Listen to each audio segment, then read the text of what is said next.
Hi everyone, welcome to Tutorials by David, and in this video we'll be having a quick review of the Australian Taxation Office app. The ATO, or the Australian Taxation Office app, has become an essential co-pilot for Australian taxpayers, moving far beyond a simple portal to view tax returns.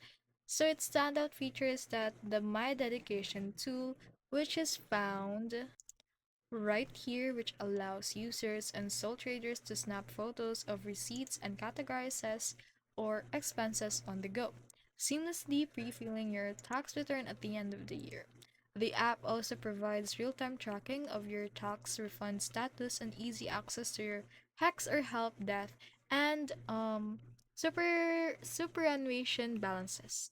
So the 2026 version is significantly more stable and user-friendly, featuring biometric login and a cleaner at-a-glance dashboard for business owners to track BAS and PG obligations.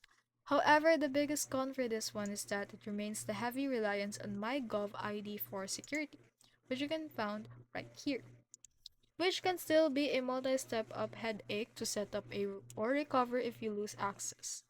While it won't make you love tax season, the Atto app as a high utility secure tool that eliminates the shoebox full of receipts, nightmares, and makes compliance much faster.